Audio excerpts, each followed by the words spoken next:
अस्सलामु अलैकुम वरहमतुल्लाहि वबरकातुहू।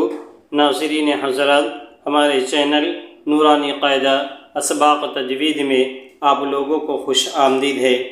उम्मीद है कि आप सब खैरियत से होंगे और अल्लाह ताला आप सबको खैरियत से। हमारा जो कल का सबक हुआ था तख्ती नंबर 18 तशदीद मा तशदीद का हुआ था। अगर अभी तक आपने हमारी उस वीडियो को नहीं देखा है तो उस वीडियो को ज़रूर देख लीजिए ताकि आपको नए आने वाले सबक के अंदर आसानी हो। एक छोटी सी गुजारिश है, अगर अभी तक आपने हमारे चैनल को सब्सक्राइब नहीं किया है तो सब्सक्राइब ज़रूर कर लीजिए, बेल ज़रूर दबा दीजिए, लाइक और शेयर करना मत भूलिए ताकि हमारी नई आने वाली वीडियो का नोटिफिकेशन आपके पास सबसे पहले पहुँचे। अऊज़ु बिल्लाहि मिनश शैतानिर रजीम, बिस्मिल्लाहिर्रहमानिर्रहीम। तख्ती नंबर 19 मद का बयान। मद किसको कहते हैं? ये देखिए अलिफ के ऊपर लगा हुआ है, इसको मद कहते हैं। ये देखिए या के ऊपर लगा हुआ है, इसको मद कहते हैं। ये देखिए वा के ऊपर लगा है, इसको मद कहते हैं। नंबर 1 हरूफ मद्दा। हरूफ मद्दा किसको कहते हैं? अलिफ या वाव। हमने तख्ती नंबर 4 के अंदर पढ़ा था। हरूफ मद्दा 3 है, अलिफ या वाव। हरूफ मद्दा के बाद हमजा उसी कलमे में हो तो मद मुत्तसिल मद वाजिब बमाना अहम होगा। अब नंबर 2 हरूफ मद्दा के बाद अगर हमजा दूसरे कलमे में हो तो मद मुनफसिल मद जायज़ होगा। देखिए नंबर 3 हरूफ मद्दा के बाद वाले हरफ पर, हरूफ मद्दा के बाद वाले हरफ पर अगर जज़म या तशदीद हो तो मद लाजिम होगा। एक अलिफ से ज़ायद खींचकर पढ़ने को मद कहते हैं। यहाँ एक चीज़ हमको जहन में बिठाना होगा, उसको जहन नशीन करना होगा। मद 3 किस्म के होते हैं। नंबर 1 तूल ऊला, नंबर 2 तवस्सुत, नंबर 3 कसर। तूल ऊला उस मद को कहते हैं जो 2 से 3 अलिफ के बराबर खींचा जाएगा, यह है मद्दे मुत्तसिल। तूल ऊला को मद्दे मुत्तसिल कहते हैं। और मद्दे मुनफसिल को कहते हैं कसर। कसर कहते हैं कि एक अलिफ तक खींचना है। याद दिया ना, एक अलिफ से ज़्यादा खींच कर पढ़ने को मत है।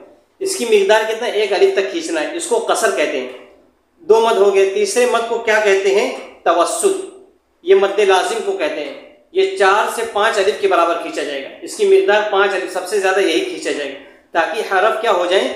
साफ हो जाए। अब अगर इसको नहीं खींचेंगे तो ये हमजा साफ नहीं हो पाएगा। इसीलिए इसको 2 से 3 अलिफ को खींचना है, इसको 1 अलिफ से ज़्यादा खींचना है और इसको 4 से 5 अलिफ को खींचना है। नाज़रीन, अब हम आपको पढ़कर दिखाते हैं, मश्क करके दिखाते हैं कि पढ़ा कैसे जाता है। ये देखिए मद्दे मुत्तसिल है। मद्दे मुत्तसिल का करीमा क्या है कि हुरूफ मद्दा के बाद अलिफ से पहले ज़बर, ये हुरूफ मद्दा हो गया है, जीम अलिफ ज़ा, और उसके बाद हमजा उसी कलमे के अंदर है। तो इसको क्या करेंगे? थोड़ा खींच कर पढ़ेंगे। कितना खींचेंगे? 2 से 3 अलिफ तक खींचेंगे और इस मद को कहते हैं तूले ऊला। क्या कहते हैं? तूले ऊला। अब इसको हम आपको पढ़कर दिखाते हैं। जीम अलिफ ज़बर जा, ऊपर मद जा, हमजा ज़बर अ, जा अ। अब यहाँ देखिए हुरूफ मद्दा ये है, यहाँ पर ज़्यादा मुझसे पहले ज़ेर है और उसके बाद हमजा उसी कलमे के अंदर। सीन या देर सी, ऊपर मद सी, हमजा ता ज़बर अत, सी अत। यहाँ देखिए वहाँ पर ज़्यादा मुझसे पहले पेश है, ये हुरूफ मद्दा है और हमजा उसी कलमे के अंदर है। सीन वाव पे सू, ऊपर मद सू, हमजा पेश उ, सू उ। अब ये देखिए मद्दे मुनफसिल। मद्दे मुनफसिल वाले मद को कहते हैं कसर, यानी 1 अलिफ से ज़ायद खींचना है, 1 अलिफ के बराबर खींचना है। अब देखिए यहाँ में क्या है? यहाँ पर जज़म है और उससे पहले ज़ेर हुरूफ मद्दा हो गया। और मद्दे मुनफसिल का कलीमा क्या है कि हुरूफ मद्दा के बाद हमजा दूसरे कलमे के अंदर है। अब देखिए ये हुरूफ मद्दा फा या ज़ेर फी हुरूफ मद्दा है, उसके बाद हमजा दूसरे कलमे के अंदर।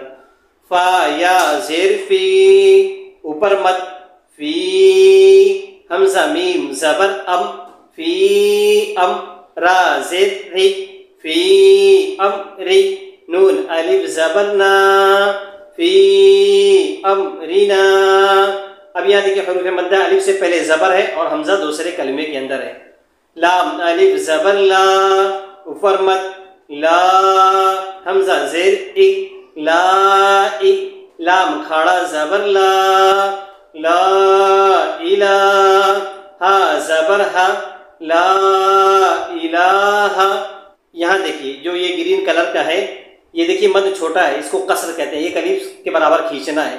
और यहाँ देखिए हुरूफ मद्दा, ये नून अलिफ ज़बर ना, ये हुरूफ मद्दा है और उसके बाद हमजा दूसरे कलमे के अंदर, हमजा नून ज़ेर इन, यहाँ देखिए गुन्ना होगा, नून पर तशदीद हो तो गुन्ना होगा।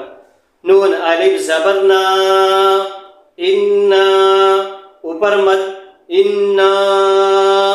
अब देखिए यहाँ नून पर जज़म, उसके बाद जा है, यहाँ इक्फा करेंगे, हमजा नून ज़बर आ, इन्ना आ, जा लाम ज़बर ज़ल, इन्ना आज़ल, नून अलिफ ज़बर ना, इन्ना आज़लना।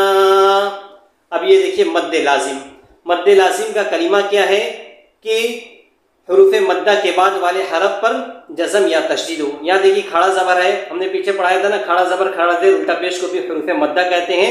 अलिफ या वाव का शॉर्ट फॉर्म है और खड़ा ज़बर अलिफ का शॉर्ट फॉर्म है।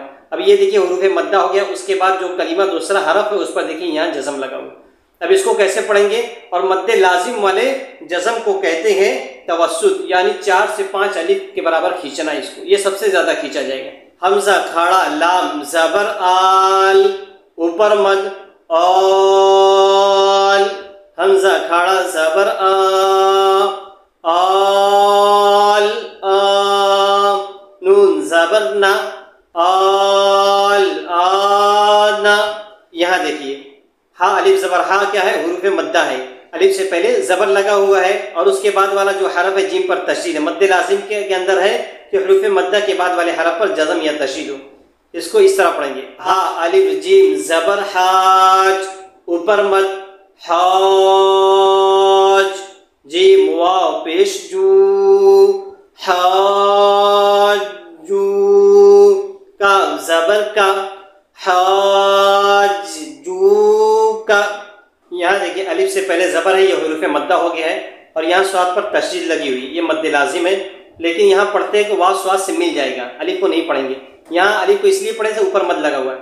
वाव स्वाद ज़बर वस, स्वाद खड़ा फा ज़बर सौफ, ऊपर मद वस सौफ, फा खड़ा ज़बर फा वस सौफ, ता ज़ेर ति वस सौफाति,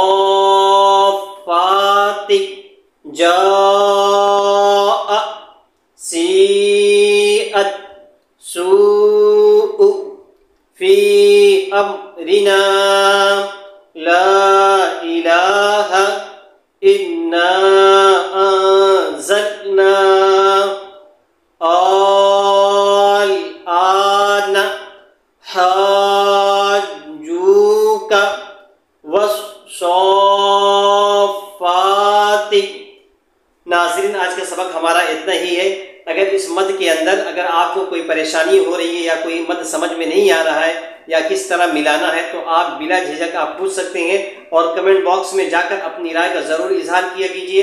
आप लोग कमेंट बॉक्स में जाकर अपनी राय का इजहार नहीं करते, इसी वजह से हमको पता नहीं चलता है, मालूम नहीं पड़ता कि आपको क्या परेशानी है। आप ज़रूर कमेंट बॉक्स में जाकर अपनी राय का इजहार कीजिए, अपनी परेशानी का इजहार कीजिए, इंशाअल्लाह आपको उसका ज़रूर जवाब दिया जाएगा। फिर मिलते हैं अगले सबक के अंदर।